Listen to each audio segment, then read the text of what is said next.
final series of our night, and this one went the way of EG. To break down how it all happened, we have a fantastic panel. We got Cat, Fog, and No-Tail. Let's actually start to talk about what happened. No-Tail, this isn't necessarily what you predicted. I know you really liked Alliance's draft. What was the issue? Did it just not play out the way you thought it was going to, or was there maybe a problem in execution? Abed obviously did Abed things again. This TA kind of spun out of control, and I also feel EG, they farmed the map much better than Alliance were. Like, there's a long period of the game where they were just out-farming, and it's also the nature of how the lanes went and how their heroes are. They were positioning themselves where they would keep accumulating more farmers, very hard for Alliance to play, and they definitely needed lanes to go better, and for Darkseer to kind of get something earlier, or for TA to not get as much as she did, like as good of a start.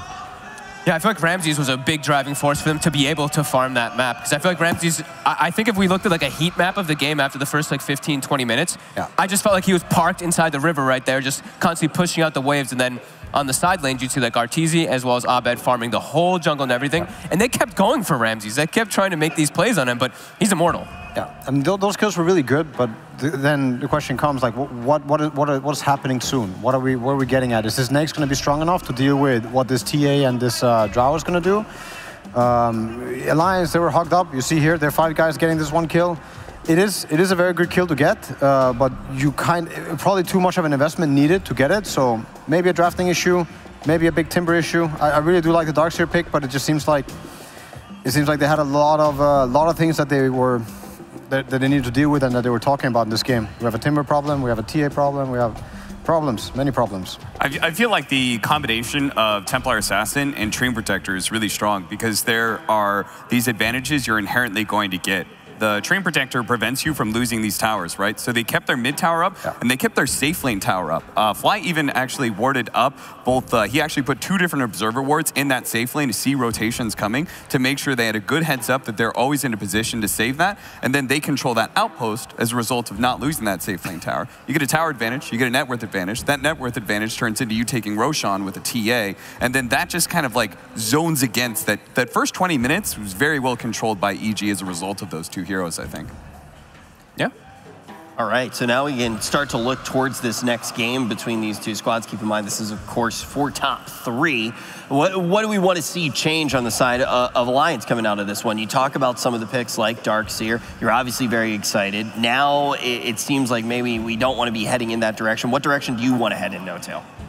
Well, it honestly depends on what they're also given. If they get the IO, I would take it, but I have a feeling that EG is not going to change that ban. They're still going to ban the IO. I would find a way to fight into them, not get trapped by this Timbersaw pick as well. You kind of have to see what's coming, right? They may have talked about the TA and then not talked about the Timbersaw. I just felt like they had a bit of a damage issue this game between the Puck and the Lich and the Nakes, like these 3 together. 1 Timbersaw, we had a lot of there's a lot of issues, and then they picked Tiny, even less damage. Like, yeah. I don't know. I just feel like don't get trapped. Don't read too much into the game. Also, EG, solid team. When stuff like this happens, yeah, you just have to shake it off. Well, one thing you had to keep in the back of our mind, I forget who said it before we got here. It might have actually been you, Fog. The idea that Alliance, in some of their games a little bit earlier, in some of the earlier series, it seemed like all of a sudden they did start to fall apart against some of the other squads, and that might be something you're worried about now if you're an Alliance fan. It's just because I've heard like you know how these some of the players are. They're very vocal. I know 33 is extremely vocal in the game. Same thing with Fada, so they do talk a lot. So when things start going bad and they can get kind of sour, I feel like that really starts to bring everything down. I feel like I saw that in this game. I feel like they start to realize they had TA problems, timber problems, and it was just problems rather than anything like any solutions to fix. And maybe it got into their own heads a bit. Yeah, and we start talking about how there are big changes for this lineup in multiple ways, whether it is roles, whether it is Fata kind of taking this leadership role. You refer to it as a metamorphosis, but I want to take a deep dive in this matchup and kind of look on the side of EG. We talked about Abed and everything he was able to do, the impact that he had on the game. Is there anybody else who really you do want to put the spotlight on here, Cap? Because we're going to be starting to talk about who the MVP of this matchup was before we see who Twitch chat voted. I mean, if we're not talking about Abed, then we should be talking about Ramses, right? I think that his transition into the offlane role, he's been very successful successful. I think some cores have a problem with the change that happens in the low net worth priority, how your laning phase is a lot more difficult, but I think Ramsey's really shown. And I think Ramsey's got a strong understanding of how to create space in that game. Sure, he died a couple of times and he feeds away a little bit, but he creates so much space for the TA and Drow Ranger to, they controlled so much of their own part of the map, and both those heroes are really good at farming neutrals efficiently. Yeah, and I feel like a lot of times I do talk about item choices, but I felt in this game it was really important because he wanted to not only match the Darkseer, but give his team these auras. Like a lot of times I see these Timber Saws, maybe they'll go for some type of Euls, or they go for Bloodstones or something. This one, no, he recognized, he's like, I'm just gonna go for the Greaves and the Pipe for my team. And it works out so well what he's playing versus, and you saw he was that frontline beast, so. Let's see what Twitch chat had to say. We let you vote in the chat. We're going to be doing it throughout the day and tomorrow when we actually do crown our champion. We use that hashtag to actually figure out which player you think is the MVP. And now we're going to get a little bit of a drum roll and get to see who our MVP of this first game was. Chosen by you at home. Ramses. Yeah, so spot on based off of what you guys were saying here. Obviously, a lot of impact from Abed as well, but Ramses is going to be able to take it with a pretty overwhelming vote of 52%. And we're going to be peeking in with you constantly, chat, to see who you think is going to be the MVP of this series at large as well, as we do figure out which of these teams gets to play against Vici to start things off tomorrow and determine who will be in the grand final up against Secret. And we also will be getting into that draft very soon. I kind of want to get some final remarks from everybody on the panel before that draft is ready, and then we can get this party started. Thog, any big ideas that you want to get out here? I think this is the second time I've seen them go for, it's their comfort, but it's the second time I've seen them like pick that puck really early on and then not even decide to switch it to, switch it to some kind of like support or anything. And he was playing versus Shadow Shaman, which did catch him a couple of times. So maybe give yourself something that can scale a little bit better, because you know the way EG plays. EG is a farming team. So maybe you want to be able to farm that greed a little bit on your side. It depends on what type of pace they want to set in the game. And it's funny, he actually won his lane too, which was not something I expected. I thought the TA would actually win that matchup, but Limp walked away, was bodying the TA. It was only until he gets caught by the Shadow Shaman. And it's funny how quickly that net worth can shift, right? Just one kill after you've won the laning phase, a puck isn't able to farm the same way a TA can off of neutrals and stuff, and then next thing you know, Abed's top of the board. All right, well, EG may be a farming team, but it's time for us to farm some ads. We'll be right back after this quick break.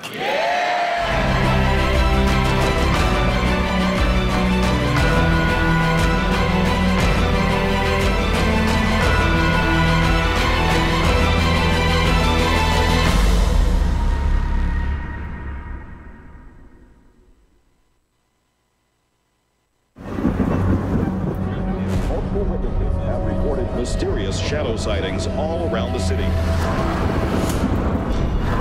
According to experts, the origin of these shadows is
so it sings. Make you shout, make you scream. Little voice in your brain, driving you insane.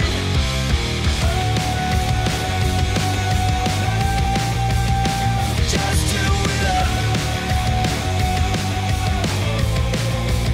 for like 1 minute. Just do it up, 'cause no one gives up. Just deal with that. Just deal with it. Just deal with it.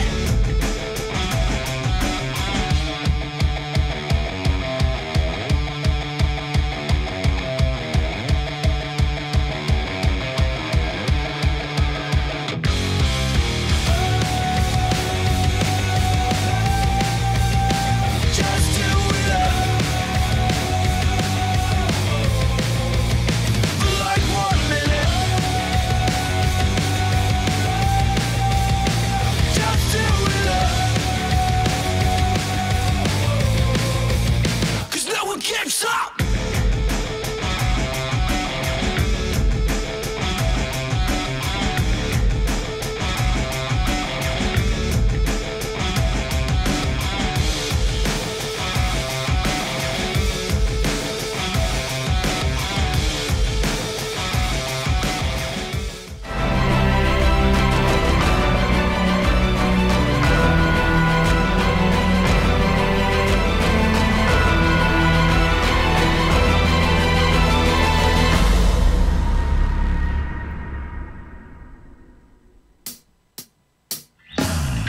One more game could settle the score here today from DreamHack. EG versus Alliance. Only room for one of these teams in the tournament. My name's Rich. I'm going to be your host. And we got No Tail, Fogged, and Cap to move us through this draft and also figure out who is going to be able to move on to fight against Vici. We've talked about these teams at great length right now. Any big surprises, though, with the performance of EG? Or are they just kind of delivering what you expected thus far, Cap?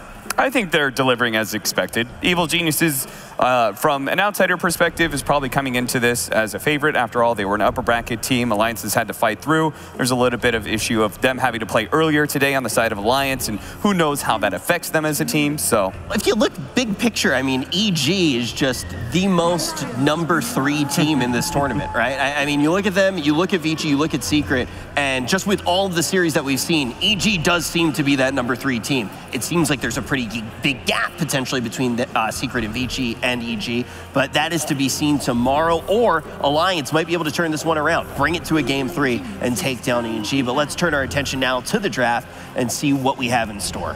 Well, you talk about draft advantages, No Tail. This is something that EG, they offered Alliance to be able to take the tree and Protector. They obviously had an idea, probably a counter, and then they actually got the tree for themselves, and they beat Alliance with it. So it's a kind of a tough position. I wonder if Alliance this time around is going to take that tree. I mean, I feel like it's so unique in what it does to the game. Yeah, like I'm not really on top of the meta. I'm not really on top of what people are talking about and what's being valued. I have a feeling that the puck is something that they know that they value. I can fill you in a little bit. You can fill me in? Yeah, I'll talk to you later. So basically, I'm going to give you a little bit of a rundown. Up until today, when Blitz used it, maybe the wrong time, but Maresca Sunbreeze, I'm not sure if you're familiar with her. She's the one with the geographically ambiguous accent, and Woody. I won't go too far into detail there. I'm not going to. No, Tail, don't. Oh, that was production. Sorry, I thought you guys were talking to me. Production told me to stop. We'll talk about Dark Willow. I thought that was Spock. Yeah, we'll talk about Dark Willow a little bit later. Speaking of wood, let's talk about Tree and Protector. We need a club for this guy. We need like a Dark Willow club for him. So I think that there's something going on between so Tree and what people are super scared of and what he does on lanes. Like people don't want to deal with this guy hitting for almost 100 every hit, coming in from the trees. I think Alliance's answer to that last game was simply just a puck. You have these range heroes, some of them really like playing against Treant, and then they answered with Treant Rasta instead. So they didn't no longer feel like putting this puck versus Treant on lane.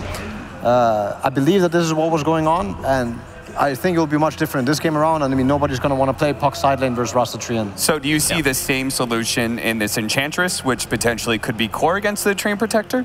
Like as a sort of range hero that is able to ignore that impact? Yeah, I think so. I believe that Bambi doesn't care at all about what Trian can do on lanes, at least certain lanes. I think if he gets to hit, sure, but there's no... Trian doesn't run down Enchantress. She runs too quick, and she hits a lot of times, so... I feel like this is more comfortable position for EG to be in than the puck was in last game. Yeah. That's interesting. Lifestealer, not the same kind of answer to Enchantress as he was previously because of the untouchable Magic Immunity change. So they just must really believe in this hero. It's certainly a hero that's hard to harass out of lane, which is an Enchantress specialty. Yeah, he still goes for what? Like I think we see the same build almost every time on Lifestealer too. He goes for that Maelstrom, then he goes Halberd almost every game. So Halberd really good versus Enchantress, and I mean they love this hero. So it's also one of those heroes that do get enough attack speed to eventually hit through the untouchable. Like if you have certain agility heroes do it as well, but Nyx is just a he's a machine gun.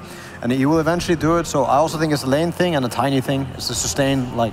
I wonder if it plays out like that, but I imagine Nyx just hitting creeps and not caring about what Ench does. But yeah, they're a team that's very fond of the Nyx, right? They're unique Nyx team. They really rely on what Nico Baby does on it. I want to see EG draft something that is able to really commit to tower pushes. That way they can get that early map control against the Treant Protector and not just... You need something that is able to find him in the trees, hunt him down when he does that obnoxious split pushing, but also something that is able to commit to bringing down that tower when it does get living armored. They do have a solution at least for the living armor on heroes, be it with the Enchantress, right? They can at least dispel that living armor off of people, but they don't... You can't dispel it off of towers, of course. But yeah, I think the dispel from the Enchantress is something that could be interesting because we have been seeing all these trees going 4-0-4. Everyone just skipping Leech Seed now. So I think this would actually be really strong in the mid game and even in the lane. It's really interesting to finally see the Enchantress get through here, right? When your back is against the wall. Every single team has been first phase banning it against EG, and I think a lot of credit has been given to Bulba and really the entire NA region for Enchantress even being so popular throughout this major. So let's see how much that will be able to do for them as we keep on moving forward in this draft. She's really interesting too, because I have seen Ramses, he uses the enchant in the lane just to grab a creep early on.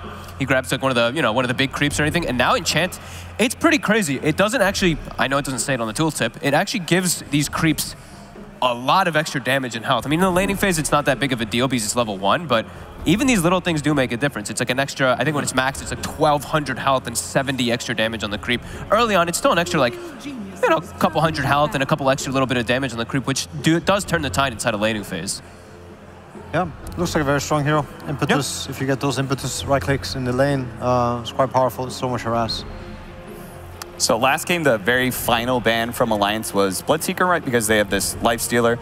I wonder if EG is going to consider trying to snatch it up like 4th here, just because it can answer Bloodseeker, but also they've got a nice combination with it, right? Enchantress really likes the space that Bloodseeker creates, like being able to prevent a hero from moving around, and then you've got this tiny toss, which is really annoying. And then also, like, the Enchantress will be bullying, at least in the laning phase. Yeah. So Bloodseeker should be able to get some thirst stacks. I do think it's, definitely a possibility. They're doing the same thing, though. Look at that. They picked the Lifestream. They still ban out that Morphling Razor. Just really trying to protect him. But as we saw, they did have other solutions for the Lifestealer last time. Yeah, let's see how it goes. They're doing what like I said, I worry about. But if they really do put all their eggs in the next basket and they make it work, then go for it. Go for it. Are you comfortable with them throwing all those eggs in that basket, Cap, potentially? I don't know, just because the Illusion Heroes, I don't know how that matchup goes anymore against the Lifestealer, but Phantom Lancer, for example, we haven't seen him for a little bit, but I think he's still a really viable pick versus Lifestealer. Yeah, we've talked about the PL quite a bit. It was really Nigma that used him to great success from the minor all the way to the major, having a 100% win rate. Ultimately, they don't make it through in the tournament any further, but it was definitely my favorite. Another TA, though. Stick with their TA. They like it versus the Lifestealer. They really need to give Abed a bad time. If Abed gets to do what he wants to do, then I don't think you're reliably beating EG. You kind of have to address Abed. I feel like, that's what we did for EG, TI 9 and 8, was we talked a lot about Sumail and what they're doing with him. And I feel like nothing much changed here. You should really talk about what Abed's up to. He's up to no good. Stop him. He's got secrets. Let's talk about how you would actually make him have a bad day here, though. Are there any heroes in particular that you could use to target the TA? Yeah, I'm sure there's plenty. I'm not gonna give it to you. I'm still competing. Hey, that's fair enough. See you next. Well, major. Fogg's not. Fogg, what do you think we could actually use here? Well, one of the big ones is definitely Pugna. I think Pugna is excellent versus TA, also really strong versus Enchantress, but I don't know if Alliance does play that type of style. Huskar, they could take Huskar earlier this time before Huskar? it gets banned last. Yeah, Huskar is definitely one of those options. Oh. This is a limp specialty. This is one of the other ones they used to like versus that TA as well. A bit unorthodox, but And might with the even be the save of Treant Protector and Lifestealer, you actually can help this Death Prophet a lot in team fights. well, that's true. Infested Death Prophet. That's fun. That's scary. That's fun. Yeah. Infested DP, you can sign me up any day. No Tail, are you liking it? Yeah, I like DP. I haven't seen it in a long time. It's a huge limp hero. It's something that you don't. It's a hero that keeps recurring over the years. You don't like. You have Death Prophet players, right? You have Super, the old one, Moo, and yeah, Limp is a big DP player. Who else? I don't know if it was Sumail that would play the occasional Death Prophet. Somebody else from Sumail would games play it over, yeah. occasionally, yeah. Yeah. It was a bit different for them because it's one of those like long cooldown heroes that they didn't like putting Sumail on too much, but he still would play it for the team. But this is definitely a cool combo. And something that we haven't seen for a very long time is the Tree and Death Prophet, which also used to be a thing. Now it's a thing, like even more of a thing, I want to say, because armor was their biggest problem. I feel like the new living armor is just generally stronger.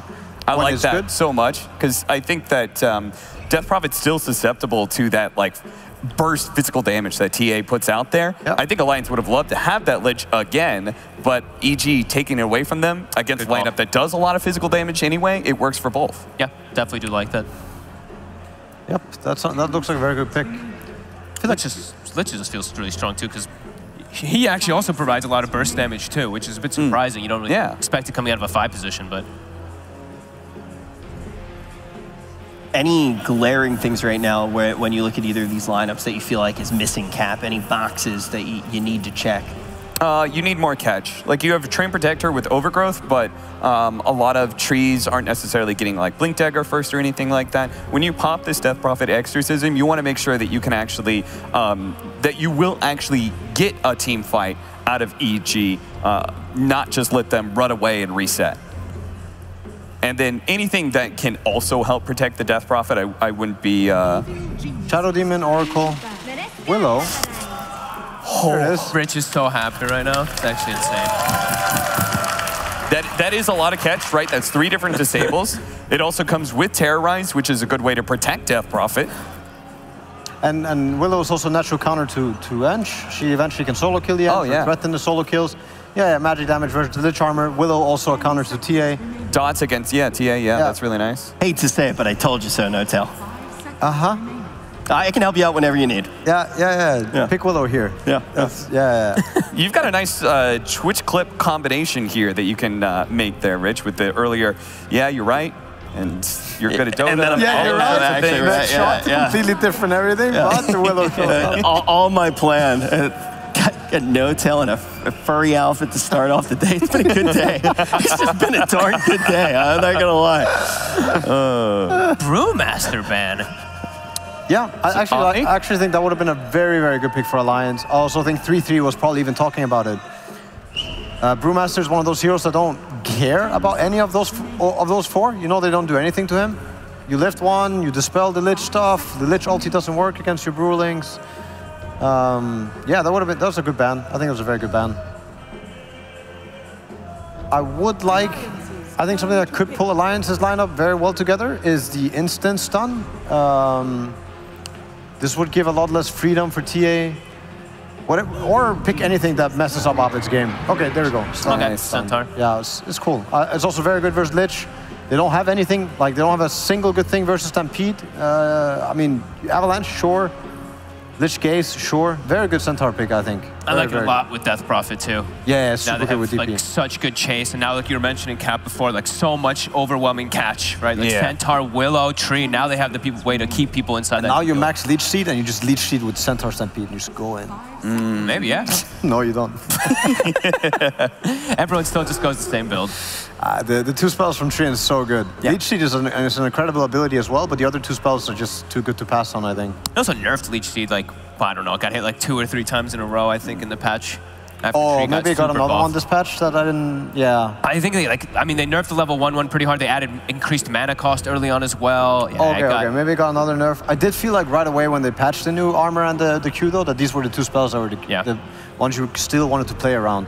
I mean, this Death Prophet, if he gets that level 4 armor on early, I think it changes the game completely. Like, so many things are possible that weren't possible without it.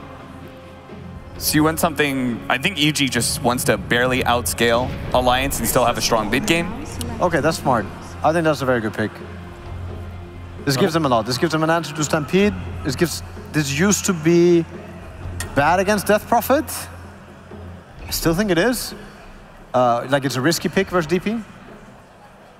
Okay, we have a lot of things to think about here, but ultimately, we might be going to a game 3. There's a saying that we do have in Dota. Anytime that we see Dark Willow locked in, I lost, Craigasm. We're gonna be hopping to a quick break, and then we're gonna see who's gonna be able to take game number 2.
All right, welcome back, everyone. We've got game number 2 of Evil Geniuses versus Alliance. Lizard, are you excited for this game? I'm super excited.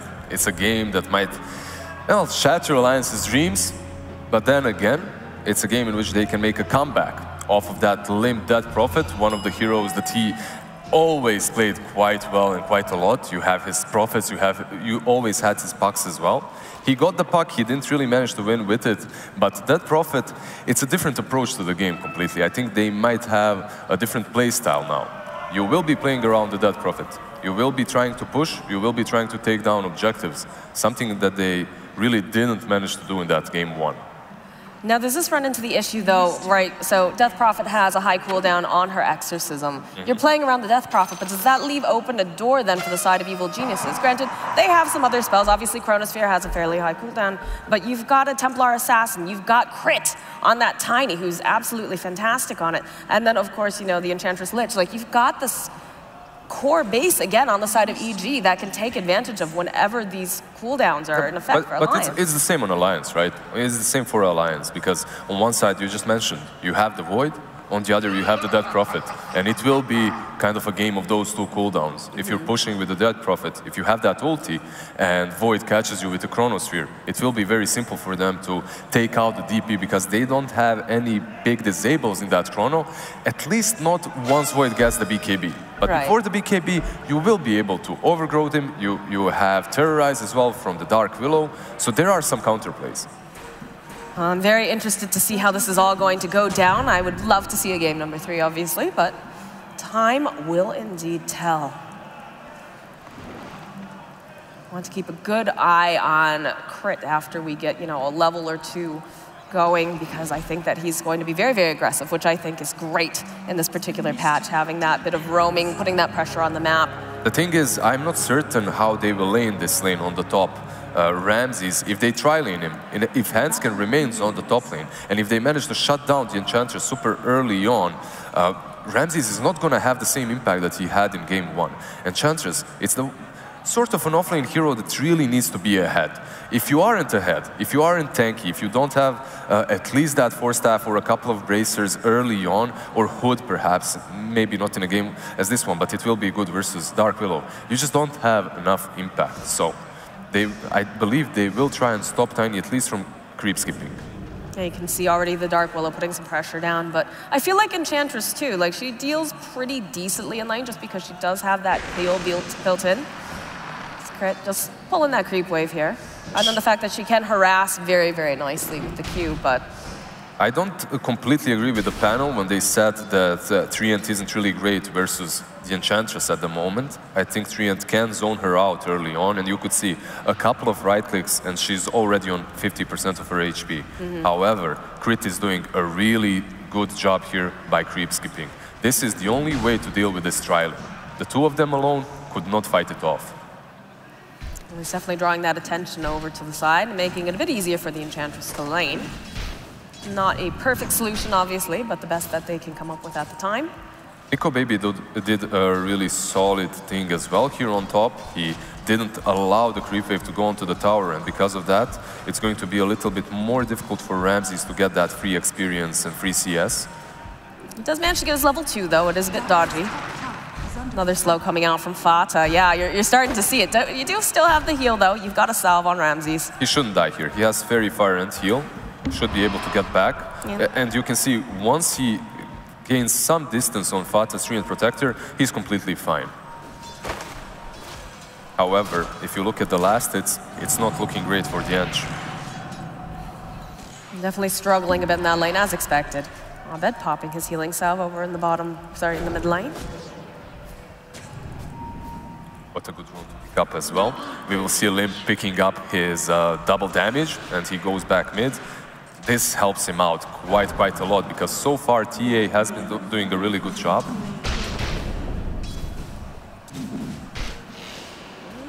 Here's some open wounds here in the top lane. They're trying to slow down Ramses a little bit more. They drop the Nature's Grasp, but he just kind of walks away. If you want dish out the harassment. If you want to take down the Enchantress early on, you need to play around her cooldowns. Right now, you have to bait out the attendants, and then after they're down, you go again on her. But 3-3 on that bottom lane is having a good time. Is it just because they can't really apply much pressure? He's not finding farm, but I think even with the levels that he's getting, he will be able to do a bit more than the Eng later on. Well, again, it comes down to kind of the trust here, too. You know, if someone's having better lane than the other, who's going to come online first as well? Yeah, it's Alliance literally finding out which lane works the best against them. And Ramses, he's got the heal up again. He should be able to run away, although they've got that Shadow Realm, do they? I don't think they have it, no. With the heals, with the Fairy Fire, he's completely fine. But again, now they're going to be playing around that cooldown, like you mentioned, so he's going to have to be a little bit more careful. One really good thing for EG over here is the fact that they are forcing 3 heroes to stick around Ramses. And obviously, when a thing such as that, what happens, your offlaner is suffering. So 3-3 isn't really finding a lot of farm, but as a Centaur, he's trying to creep skip, he's still getting some experience here and there, and later on, once that Stampede is up, he will be useful. Arteezy just having a grand old time hitting the creeps down here in the bottom lane, currently top of the CS. 26 and 16. Like you said, you know, 33, he's not really getting pressured, but at the same time, he can't really get these hits that he wants to. Ramses is just struggling here. Treant constantly going towards that Enchantress, zoning her away. They set up this lane as a tri lane, and it was really good. However, Ramses... Yeah, he's going to try to dodge that other slow. He's got the healing sprites up. There's a lot of damage here, Lizard. Is he gonna... No, it's going to be the first blood going over to Fata. The thing is, once he gets the Leech Seed as well and he has Brambles, he just pops them there, then you have the Rage, you have so many slows that even with the heals it wasn't really good enough. You have to be also careful when you're an Edge to not use the heal near the creep wave. If you use the heal near the creep wave, some of that heal dissipates and you don't really get the full amount. 33 just cutting the wave down here, exchanges a little bit of a blow from the Lich, but nothing too severe. And that's going to be runes. He's just farming behind the tower or trying to stack up a couple of waves to get that extra experience for him. Well, that is very advantageous for the side of EG. They were able to secure 3 of the bounty runes because of the fact that the center is trying to get that creep skipping going on. So, you know, the Lich got in the bottom, Arteezy got it off on the side. And they had a trial lane on the top lane before, so it wasn't really too difficult for them to take it down. Right. Fly is messing with 3-3 quite a lot, and now you have Crit's here making a rotation. They've got the Frost Shield on. Gonna go, give the toss up. Do they have it? Yes, they do. That's a kill on 33. And that's the usual response to these offlaners trying to creep skip and farm under the tier 2. Maybe that's a little bit too greedy from 33. Usually, when you're creep skipping, you try to just get a couple of waves and then pull them towards your side of the map. However, he was a little bit greedier, tried to farm on the enemy side of the map, and they killed him. Oh dear, the top lane, we've talked about this. He knows that he's not gonna be able to outrun it. Just gonna TP back out to the tower. This is a very difficult lane now for the Enchantress. Oh, a nice denial by Fly. He doesn't want to allow Limp to get that Arcane Rune, especially considering that the Exorcism is up. Frost Shield buys a little bit more time, followed up with the Avalanche. He's managing to juke just a little bit, but that Crypt Swarm, do they have the damage? They don't. He's got the salve. He's going to make it out alive. It looks like they'll lose the courier, though, for Crit. And that's the first Exorcism that's been popped here on the side of Alliance. First Exorcism that's been popped, and also I didn't even expect Limp to level it up on level 6. Usually we don't see it. He waits at least around that level 8 to get it, but unfortunately for him, he didn't get quite a lot with it. You don't usually get too much with the first usage. But what you want to do with the Exorcism is take down objectives. You want your teammates to be playing around you so that you can force EG into these responsive actions. Unfortunately, now they're going to have to deal with the cooldowns on the Death Prophet. But it doesn't feel like either side is really too ready to be super aggressive just yet anyway, So far, the game is really slow. I think it changes with Ramses and his items the same way it changed in that last match. I think they have a solid plan about this Enchantress, which will be constantly pushing top. With a couple of bracers, once she hits that level 6, it will be extremely difficult for Alliance to take her down. It's just a matter of surviving until you can get to that point, for sure.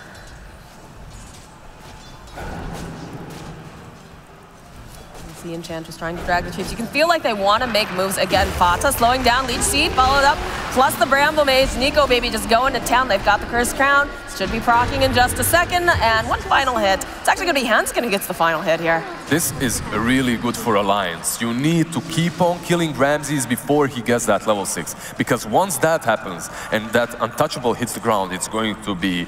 until you have Dark Willow with the ulti, it's going to be extremely difficult to deal with Ramses. And it is going to be a bit difficult for the Dark Willow, right? Because she is sitting in a tri-lane. You're not going to get the experience quite as fast as you'd like. In fact, I believe the Enchantress was very close to her level 6 right when they got that kill. Yeah, and the lane was pushing in as well, so should be pretty good for her. Got that Maelstrom picked up. 33. He's just poking. And see Fly already making his own rotation. He's trying to leech and try maybe to get a couple of kills for that experience in gold, but he's unable to do it. Second Exorcism of the game, like we talked about, taking some of these objectives. Also, you saw Alliance, they smoked up with the supports. 33 is here as well behind the tower. They want to take down the tier 1, and EG, will they even respond to this? Dark Willow is dying on the Shrine. At the same time, TA managed to take down Hanskin on her own. However, at what cost? They just lost the tier 1 on mid. And that's a very important tower for the side of Evil Geniuses. You do have Abed on that TA. He's going to want to try to take Roche early, especially when you consider, too, Ramses having that level 6, the Untouchable, makes for a really easy Roche. And then go ahead and open wounds over onto Ramses. Followed up with that Bramble Mage. He'll have to go use that heal. This really isn't a kill. And look at the smoke as well. Crit is there with the Void. No, he's going forward. All right, we have a Chronosphere used over on the Lifestealer. Following up with the Avalanche. Do they have enough damage? Yes, they do. Ramses finding a kill on Nico Baby. And can they find themselves a little bit more? Hanskin juking around. Nice use of those brambles. Limp making his own rotation. He does not have that Exorcism. The Hanskin, he's taking so much damage. He's going to try to juke back around. Cursed Crown will proc, healing up both of those people. And now there's going to be Spirit Siphon, but forcing Ack, Arteezy. Looks like they're going to just try to run away. Crit will be slowed down just a little bit here, thanks to that Nature's Grasp. I love the way Arteezy rotated top, used that smoke together with Crit and killed off the Nikes. I thought that it might have been a mistake that they also caught Enchantress in the Chronosphere. They're going back in. They want more. Crit, the toss-up right over to Arteezy. He's gonna chase down Fata. He's got the living armor, but it doesn't matter. Ramses finds the kill. He's just dishing out so much damage. And with almost no items, he just has a Basilisk and the Bracer. I love Enchantress at the moment. Level 3 Impetus with that pure damage is... You say that, Lizard, but I'm pretty sure that when you go home and play your pubs, you're gonna start hating it. Nah, I love Ench. No way. Well, we'll see, we'll see. I'll be messaging you and asking. Hanskin. He's got that Frost Shield on him. He's just gonna run down this Dark Willow. Going right behind the tower. Fly, okay, draws him in with the Sinister Gaze, but it's gonna go use that Shadow Realm. It's gonna hold him into place, throwing out the hits. Not gonna be quite enough to take him down, but they will be able to find the kill on Hanskin. It was a nice try. Fly solo. Oh, here comes Limp. He says, thank you very much for the kill. All right, Fly did move a little bit too deep. Perhaps he tried to ward there, but they pick him off easily. And that Prophet now has that ulti, and because of that, they're rotating top. Remember also, Limp has an AoE silence, which will work extremely well versus Arteezy's Void. Trying to get into position. The toss back of the Death Prophet. Very nice coming out from Crit. Buys him a little bit more time. Curse Crown getting thrown over onto him, trying to slow him down. Will be able to proc. They need maybe 1 or 2 more hits. It looks like that final hit from the Death Prophet will be able to clean up Crit, as Ramses is still here in the top lane. Just starts hitting a creep. He figures he's not getting out of this alive. He might as well get the last hit on the creep. And indeed he does, as he just slowly but surely gets taken out. He had the problem that the old outpost was taken by Alliance, and also he had no TP, so they just catch him easily there and pick him off. Also, a really good thing for Alliance is the fact that there is an ulti on that Prophet still. So that Exorcism can be used to take down a tier 1 on the top lane, perhaps. Yeah, and that's exactly what they're gonna do, Lizard. I like this. I like the efficiency coming out from the side of Alliance. Get a good kill, and then find yourself an objective. Also, they did spot out the Void TPing towards that bottom lane, so they know there will be absolutely no response coming from the side of EG. You have the Blink Dagger picked up on the Templar Assassin, though, so they're looking at some pretty decent timings right now. Top of the net worth, 5.6K on TA. Oh, it just gets switched out, though, with the Death Prophet, so very close, neck and neck. Abed also went for that Blink Dagger once again. Even though he's not really fighting, he's not joining these fights, you can see that he's not the one smoked with them once again. It's mostly on Arteezy to create space. He likes and values this Blink Dagger twice now in a row. Got the smoke up in the middle lane. Limp showing himself. There is nothing here to save him. There is no exorcism either. And he's just obliterated. Fly throwing out that Chain Frost. Maybe not necessary, but top lane looks like they're trying to make the moves onto the Enchantress. And indeed, they'll get themselves a kill. One of the best heroes versus Enchantress on that position 4 is Dark Willow, because you simply do not care about Untouchable. They're gonna be, no, they'll turn, oh, Fata, he just gets exploded by Abed as Nico Baby joining in the fight. Frost Shield's gonna get used on the Lich on the back lines. Abed trying to fight through, will blink forward. And it looks like they're just, the engagement's over. They're gonna back up, although Crit, oh, Crit, he's looking. He's hoping he can get some sort of a toss back here. They don't want to let them deny the tower. That's why they're he's just going in. right in. Rest of the team, nice avalanche. He'll pop the trap, hoping maybe to get some more damage on Hanskin. Look at that melt damage coming out. That's going to be a kill for Arteezy, as Abed now has to run away. 33 gets trying to find that stomp. He's going to be able to find it, though, trying to save Abed as much as he can in the back line. Crits slowly but surely getting sucked down over there by Limp as they jump forward again. Do they find his kill? He's still alive? No, he's going to be able to make it as they go right back after them. 33 will fall, and now can they get the kill on Limp? He's trying to juke around. They have that Bramble Maze. Arteezy trying to be patient over here. They do find the kill on Crit. Really, really well played by Nico Baby there to dodge that with the Infest. He managed to survive and now they turn, but this was literally a fight for EG without that chrono, and they still took a fair trade. They still want more. They're trying to use that Fear Spell. It doesn't matter because Ramses are sitting outside of it. They get the kill onto Limp. Ramses is on fire. He's doing so much work with this Enchantress. Impetus now on level 4 with just the Power Threads. That's all he has, Power Threads and Bracers. And the amount of impact that he does in this game, it's ridiculously big. So he had a difficult laning stage, but you know, he's been able to bounce back really well, Lizard. I think Crit helped him a lot on that top lane. The Treant did zone him out early on, but he did get level 6 on time, and because of that he was able to scale.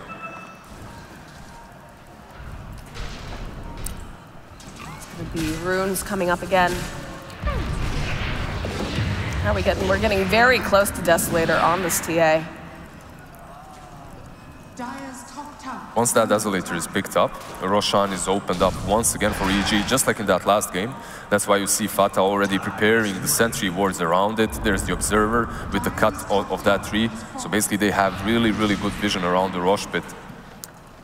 Yeah, timing's looking pretty good too. I think we're getting really close to a halberd on the Lifestealer too. He's going for a very similar, if not the same, item build on Nico Baby on his Lifestealer. In that last game, he didn't really rush phase boost. This time, he did get them before the Maelstrom. And he's going for the Halberd, obviously, against the Void, against the TA. Look how much damage that Impetus is. It's crazy. They're completely dominating their side of the map. And on the mid lane, we see another Chrono. But they did make a small mistake. With that Chrono, RTZ caught the Nyx, but he sadly also caught his Lich. Sadly for him, that is. And they didn't have the extra damage that was necessary. This gives a huge window of opportunity for Alliance. From now on, they can just go with the Dead Prophet and take any objective that they want to. There's a level 10 on him. He has the Yules as well. The ultimate is available. They just got the Blink Dagger picked up on 33. That's going to make for some really good initiations. And also, they managed to get themselves the Imp Claw onto Abed. That's got to be pretty nice if you're a TI. Yeah, this Centaur from 33 had a really rough lane because he was left alone, right?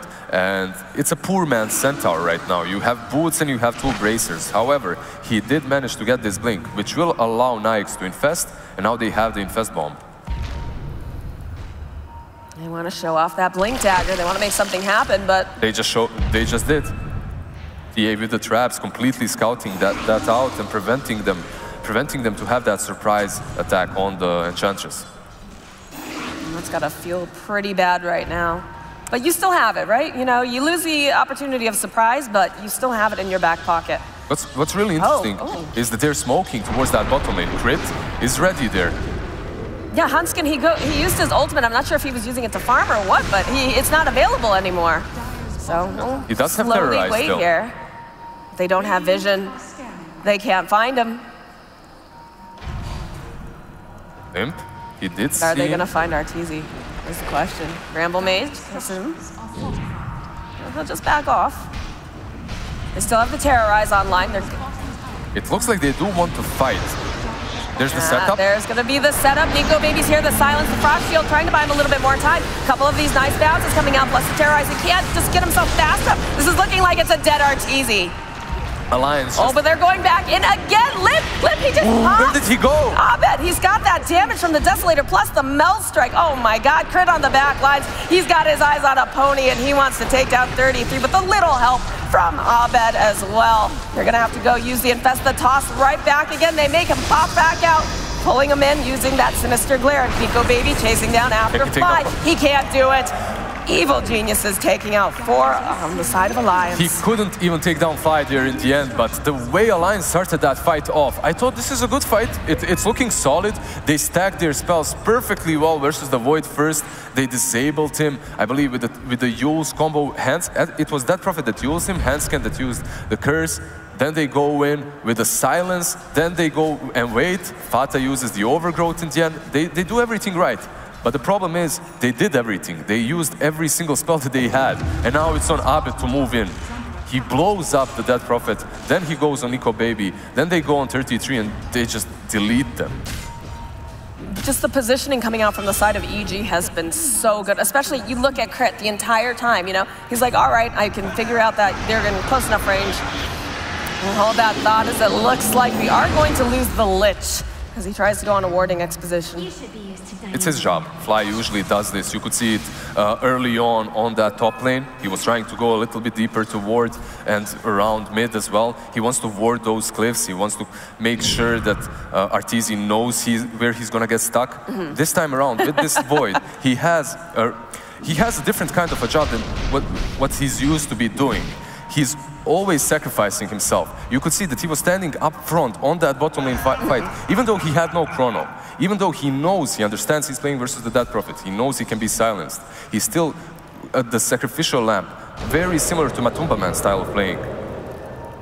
Fata just TPing on out here in the mid lane. Ramsey's putting his own pressure down here. It's very reminiscent almost of when, you know, Crit was playing the Shadow Shaman in the last game, right? This little bit of split pushing, helping to make a bit of space. This is how you want to be playing Enchantress. One problem for it is the Treant Protector. We've seen it from OG as well. When they pick the Treant versus the Enchantress, they would constantly be healing the towers. What Enchantress wants to be doing is going from one tower to the other and forcing reaction. She wants to force you to fight her because she's so tanky and hard to kill. However, if she doesn't take those towers, you see Fata just healing them back up, and then she pretty much wastes her time. You see Fata on patrol here, bottom lane, just gonna try to push out this wave. Got the clumsy net on Ramses too. It's gonna be very, very nice if you can get the distance. If you could get something like clumsy net into Pike, that's pretty good there. Yeah, definitely one of better items for the edge. We have actually a clumsy net as well on Hanskin. And when it comes to neutral items, there is a Vambrace of Strength on Centaur. So buying those 2 bracers that he did in the early stages did really pay off in the end. That's a lucky guess. Can never be sure what you're gonna get with those neutral items. He was just suffering so hard in the lane. He was being stomped. You can either be good or you buy some bracers. You see that jump in from Crit. He's waiting patiently. Does have the Curse Crown on him. Fly nearby. He's hoping maybe... No, Hanskin's just gonna be able to walk away. There's more people coming though. Crit, you know what you're walking into. Fata using the overgrowth as they jump over immediately onto the Lich. They'll find a kill. Crit buys just alive a little bit longer, tosses back the tree. Doesn't think it's gonna matter very much though, as he does get taken down by Limp. Now, that opens up the Roshan possibility instantly for Limp. He does have that ulti, he didn't use it. And you can see, he wants to go in. Oh, what is this? What are they thinking here? Look at Ramses just chasing after Fata, is forced back by Nico Baby, but you've got a Void outside. You've got a decent amount of damage here. I think they're waiting for Fata. They're just waiting for him. He's for healing sure. up, then they can go back in. The only problem is Lich will be up too. And now that Chrono has full potential, you can see them instantly drawing the line on the map. And they just went and used that overgrowth too, so that's not going to be available for them. Granted, they do have the Death Prophet ultimate. Yeah, it's just too scary to commit completely to this Roshan. That's why Abbott on his own is in the pit. He has that BKB in case they go on him. Ramses. All right, there's going to be the Exorcism. They're going to try to chunk down over onto the Enchantress. They're running right outside the pit, though. Can Abed fizzes his Rose in time? He goes, they've got the Chrono Spear over on the other side. Try to go use the Fear Spell. It will push them back. That's a lot of damage. 33, though, going to get taken down. Is they're going to keep chasing. Limp also going to fall. These straight fast bounces doing so much on the other side. And look at that. They're just going to be able to take down Limp yet again. Nico Baby. He's trying to fight his way through, but Ramses, he's got too much damage. Nico Baby, too. He's just locked into place. Now all that's left is this Dark Willow, and they want to get this kill, and they'll find it. It's a triple kill for Abed. Not only did they kill 4 heroes right now, but I believe Centaur also died back in that fight. It was so perfect for EG and Alliance. They shouldn't have taken... Obviously, they shouldn't go to that pit and fight now that we see the result of that team fight. However, you're fighting into Lich, you're fighting into Void Chrono. It was very simple for EG to set up and bait them into that horrible, horrible team fight for them. Ramses, just the whole team fight, just standing on the sides, firing one impetus after another, dishing out so much damage. It feels like Ramses is so far away in comparison to the entire fight as well. This again, we've talked about this very nice positioning coming out from the side of Evil Geniuses. Those 2 poor supports just completely zoned out by the Lich's ulti as well. They couldn't do anything at all. And now you see, Abed has that Aegis, he has the Blink, he has the BKB. They're completely dominating the dire side of the map. Ooh, nice courier snipe there. There isn't a whole lot Alliance can do right now. They have to pretty much just leave these tier 2s. They can't defend them. Well, that's the problem, you know, we've talked about. Granted, they have several ultimates up, right? They do have the Overgrowth. You've got the Stampede if needed, but that Exorcism... There's the damage coming from. Exactly. Exorcism is the focal point of your team fights. You need that. If you don't have the Exorcism, you can't take a fight. You can just look as Abed is taking your towers. Also, really good itemization by the Void. After that Diffusal, he went instantly for the Manta. He needs as many items that are going to allow him to break Silence, to break the Overgrowth as well. So Manta into BKB. I'm going to try to make some moves onto Abed. Curse Crown, Clumsy Net, everything to just kind of hold him into place. He's gonna blink himself away. Ramses casually hitting some of the creeps. Nico Baby does have that Mjolnir completed, which might help them out in this next team fight. That's an additional damage item that can help him also hit the Enchantress because of the attack speed. Who picked up the spider legs? Did we see? Spider legs right now are on crit. Okay. Could even better positioning in some of these fights. Just how do you fight into this, especially because the Death Prophet just immediately pops? You do have the Exorcism, you do have the ultimate. Now the thing is, if you're somehow able to take down Arteezy before he pops that Manta, you can take a good fight, obviously, as Void does not have the Aegis. So you have to find a way, some smoke action, to move outside of your base and jump on top of him. You have a lot of disable. You have the Cursed Crown. You have Centaur's stun. You have the silence from the Death Prophet. It is possible. Very difficult, but they will try and go for it. A little bit of a smoke play Ramses is showing in the middle lane. Doesn't seem like that's the person they want to make the moves on. Try to throw up a couple wards or two. There is crit nearby. Crit definitely The blink forward, coming out from 33. They should be able to find a kill on crit pretty easily here. If the rest of the team shows up, forced down to the low ground. They don't want to go into that. They know what's waiting for them on that low ground. The rest of the team waiting to rejoin crit, making sure he's safe. If they really wanted to commit, they could have killed him. They still had Stampede, they had Exorcism. But the problem is, they didn't smoke up for that target. It's not the perfect kill for them right now. You need to find either the TA or the Void, preferably the Void. However, when you smoke out like this, at least what it does do, it opens up the map a little bit for you. It frees you. You can see that Alliance now at least can farm this area of the map. They're farming their jungle. 33 is getting some more farm. It also allows you to place a little bit of vision too, which is very important. Doesn't feel like EG feels too threatened though right now. I can see already pushing out that wave top.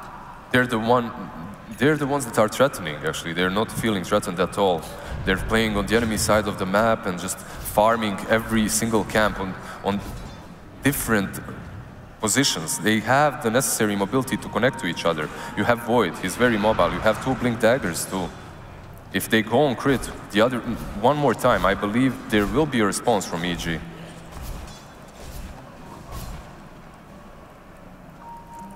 Got that pipe completed on the Enchantress. She's already pretty difficult to take down as it is. The pipe and the pike, also going towards the BKB. Ramses is just making himself as difficult to kill as possible. Ooh, this is great. They get the quickening charm on the Void. They lost that Aegis though, so Abed isn't as invincible as before, but he hits much, much harder. He does have that MKB completed now, on top of the BKB, on top of the Desolator, and he found the Aquila. These neutral items are definitely working out really well for the EG side. Quickening Charm too, just like you mentioned before. And it's just a total random chance that they end up with these items. It's pretty crazy sometimes. Middle lane, it's like they found themselves Vata. Decent amount of damage, but they will back off a little bit as he's moving up to the high ground. 33 in position. They need to be careful. Void, he's looking, doesn't quite find it over on the back end though. Looks like Ramses is gonna start to get burned down, but oh, nice stop coming out from 33, plus the Cursed Crown. Limp coming up over to the high ground. Vata waiting into position. They've got a silence over onto Arteezy. He's going back around. He's trying to find an opening, but of course with that Exorcism being up, he doesn't want to fight, so he's gonna go right back. And again, there's gonna be the Yules coming out from the Death Prophet. It doesn't matter though, it doesn't matter as Arteezy finds the kill. They get the stun off over onto Fada. You're not TPing out of here. Abed finding himself yet another kill. The worst thing is, what did they really use there? On the side of EG, which ultimates did they use? None. None. They still have Lich ulti, they still have Chronosphere. They can just go on high ground right now. You know that they have no Exorcism. How do you defend this if you're Alliance? That is the question that Alliance is asking themselves right now, Lucas. Yeah, you just used your biggest team fight ultimate on that Prophet and you didn't manage to take down a single target. Crit just jumped into the back lines. He was going to hope to grab that Dark Willow. Sitting a little bit low. Abed following up. You can't get halberd. You can't really go on him. They have multiple 4-stabs there. Oh, Artur, he's looking for that Chrono, baby. He's going to have to go Manta it off. There's the smoke. You have to be so careful here. A good Chronos here for Bartor. They will try to go on Arteezy. Okay, there's going to be the stomp. They've got the Infest Bomb plus the Fear. He's still stunned up. They're going to try to drain him back. They're doing a lot of damage. Oh, he's still alive, though. He has to see the ground through. It's beautiful. Look at these Jade Frost bounces. He's just wailing away on them. Oh, my God. They got wiped.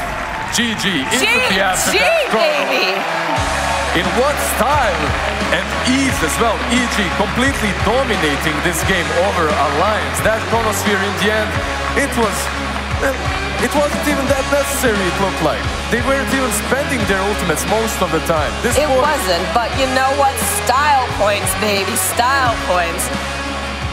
You know, Lizard, I am crazy ill right now, but when I saw that go off, I said whatever to my voice. I was so excited. That was so beautiful and so hype. Feels bad for Alliance, feels good for EG. It does feel bad for Alliance, for sure. They are eliminated now, and Evil Geniuses is going to be continuing their story here at the Leipzig Major. Twice in a row. Here they come out. Twice in a row, it felt like Alliance drafted some lineups that severely lacked in damage. And in this kind of a match, they again picked that Lifestealer, comboed it with the Death Prophet. But if a couple of your pushes are thwarted, if they're stopped, you just fall off amazingly. And one of the biggest reasons why is this Void on Arteezy. The way he played, he was super sacrificial with his positioning, with his plays. He didn't really care too much about his farm as long as he used those Chronos on cooldown, and he certainly did. For sure, and it definitely paid off, right? The ability to think, all right, I need to be the one in front, get into position, hold him there. I know that Abed's going to follow up. I know that Ramsey's going to follow up. I know that even my Lich is going to be able to dump a lot of damage into that Chronosphere. It was just beautiful. But we're going to toss it over to the desk, and I want to hear their opinions on this. Guys, how you doing over there? Oh, we're doing great. We got plenty to talk about here. We have our top 3 teams, and it's time to figure out what the field of play actually looks like. But first, let's actually break down that game just a little bit and talk about how EG was able to take this series, Cap. Yeah, I mean, it was just Evil Geniuses just felt like they had a clean game all around. There was not a whole lot they had to worry about. At some point in time, that Void was going to carry through that. I think the team fight execution was really strong as well. Yeah, I think they really abused the Death Prophet a lot in this game. Yeah. This hero doesn't get picked a lot, and I think they had so much overwhelming burst damage for her and not the best ways to actually protect her. On the other side, they had like the tree armor and stuff like that, but there was so much damage that I felt like EG had to just pretty much instantly kill this hero if she even got her ults off a lot of time. And I felt similar to the last game. They suffocated, and they just did their farming thing that EG does. Even though you see the kill score was pretty close, they had like a 15,000 gold lead at some point when they were behind in only like, or when they were ahead in only like 7 kills. So. Yeah, did it feel like in this series that EG was kind of able to just play the game the way that they wanted to and maybe weren't challenged to move outside of their comfort zone? Both games, TA just did the TA thing. I feel like Alliance, they tried really hard to answer this game. Like, they gave it their best. They picked the Death Prophet. I think this Death Prophet Treant was really cool. I really like the Centaur last pick, but when TA was two-shotting the Death Prophet and there was kind of your answer and this whole... I still feel like it was dragging so much attention. Maybe it wasn't the best answer to what EG are doing right now. I mean, it's no surprise. Abed's picking TA. They're winning off the back of it, and nobody's really giving him a bad game or giving him a hard time. It's easier said than done, of course. But I feel like that has to stop. You have to stop this TA. You have to stop Abed from doing what he's doing and just give him a super bad game. That was really the first thing that we heard from you, No-Tail, before this one got started. It was to try to stop Abed from running away with it. And I feel like we just need to talk about Abed a little bit more because it wasn't just that game. It was the entirety of the series, Cap, that we kept looking at Abed.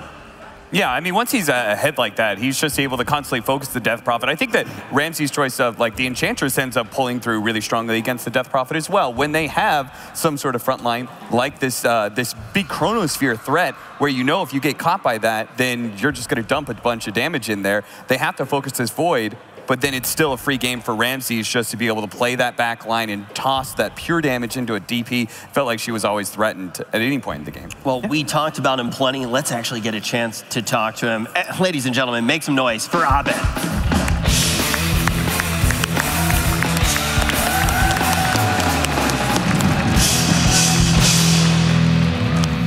Thank you. Thank you for taking a little bit of time to actually sit down with us and chat just a little bit. Let's talk about that series in particular, because it did seem like you were able to do exactly what you wanted to do. Did you feel any pressure from Alliance to throw you off that? I think both games were kind of free for me. That's what I felt in the game. And I think we out-chatted them both games. And they were on the timer both games. Yeah, I think that was something that was kind of matched on the couch as well. And I know I keep jumping big picture very quickly, but you look at Secret, you look at Vici, you've made it to top 3. We know that that's not enough for you. Secret and Vici, do you have what it takes right now to take down these squads? Yeah, I think so. That's a tall order, right? They have looked just like a cut above. What in particular do you think you need to do to overcome Vici? That's the next roadblock. Yeah, I think tonight we're going to talk about Vici. And we learned a lot from our previous series against them. Yeah, we're going to talk about them tonight and play our best tomorrow. Are you going to keep picking TA? If we can, yeah. Okay, just checking. Yeah. Would you say, do you think TA is like your favorite hero right now, at least in the mid lane? I know your Storm and everything is really popular. The Invoker is kind of a hero that isn't really there anymore, but would you say like TA is just your absolute favorite at the moment, or? He's one of those, for sure, but...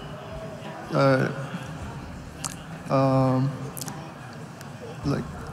I mean, there's something we fun just about thought that if we get like... We basically drafted for TA, like on the second place, yeah. Okay. This is obviously a very difficult question to answer, but you look at Secret and Vici. If you're going to take this entire tournament down, you're going to have to play both of them. Are you more scared of one of these teams? Do you look at Secret and say, like, well, this is a matchup that's going to be really hard, or are you just focused on the next one? We're just focused on the next one. Yeah, I figured that would have to be what it is, especially with what we've seen from Secret and Vici so far. But now we need to put the spotlight on your squad. We want to see who managed to get the MVP in this matchup. Gentlemen, could we get the last drum roll of the night to see who chat has selected as our MVP? Fly managing to take that one. Abed in second place. I think for a lot of us, it just came down to the fact that you were able to run away with the games. But Cap, Fly, definitely able to do some damage in this lineup. Oh, yeah, certainly. The defensive heroes for Evil Geniuses have been so good throughout this tournament, and that's a Fly specialty at the end of the day. Some godly chain frosts as well. Yeah. The Chronosphere obviously helped set it up, but like the chain frost bounce, I think that's usually how Twitch chat goes. They're like, ooh, that looked really good that time. All right, we're all going to vote for Fly right now. All right, well, Abed, I want to thank you very much for the time. I know you got to get ready for that matchup tomorrow. Congratulations on making it to the top 3. Thank you very much. Thank you. Thank you. Now, we get to talk about who we think is potentially going to take this tournament. Secret and Vici have looked a tier above. Now that we get a few more data points on EG, what do you think their chances are of being able to crack this grand final? I believe beating Vici is maybe quite a bit easier. I think if you win the first game against Vici, against their fast playstyle, like Vici bring their A game, they play as fast as they can, and you beat them game 1. I think it's much more likely. I think beating Secret, that's a lot more interesting. If Secret is going to show up tomorrow, the way they've been doing here, I think that one's a very hard nut to crack. I'm really excited just to see the Secret games. Yeah, I mean, when we look at our bracket right now, you will start to feel very good if you are Secret in this one. And as you can see on your screen, they are already waiting in the grand final, which will be played out tomorrow. We'll be able to crown our champion of this major. It's either going to be Vici or EG. That is the first matchup of the day. Those are the 2 matchups that we're going to have. And, you know, Vici, they got sent down in that upper bracket final by Team Secret in a 2-0. And it looked like Team Secret just knew everything, Fog, that they wanted to do, and they didn't allow Vici to do it at all. Yeah, and I feel like one of the cool things, at least if EG is able to make it past Vici, if they make it to Secret, is that Secret, I think that they are one of the best prepared teams. But I also look at this, and I think the same thing for Vici. ROTK, he's back there. He's already looking at what happened here. He's definitely learning as much as possible. So I think there's some pretty hard road for EG to actually break through them, because if just these guys actually do a lot of research. And I think you said it before. It's like sometimes EG looks like they do kind of the same thing sometimes, you know, that kind of thing. I think ROTK is a guy that can beat it. Said that. I was, okay, well, you said it, but okay, you were repeating what they were saying. Is Vici going to give them TA? Are they going to give them TA? Are they going to break it? Or are they going to ban it? What do you think? I think they have options to break it. Yeah? Yeah, I do. I think so too. I don't think Paparazzi is scared. Papa never scared. All right, well, we have a lot to think about, but it's like the holidays. The quicker you go to bed, the quicker you get to wake up and get your presents to get into the matches. I want to give a huge thank you to everybody who's been on the panel today. Thank you all, and big thank you to No Tail. Ladies and gentlemen, No Tail, thank you so much for hanging out with us. Thank you very much. Oh yeah, No Tail gets the band and everything. Folks, that's gonna be it for tonight. You wanna make sure that you tune in tomorrow. We got 2 fantastic matchups. We're gonna be crowning our champion of the major, and of course, none of this would be possible without the folks at DreamHack. Thank you all very much, and also a huge thank you to Monster, Corsair, Mercedes-Benz, and Ray Gaming. Folks, we'll see you tomorrow when we crown our champion.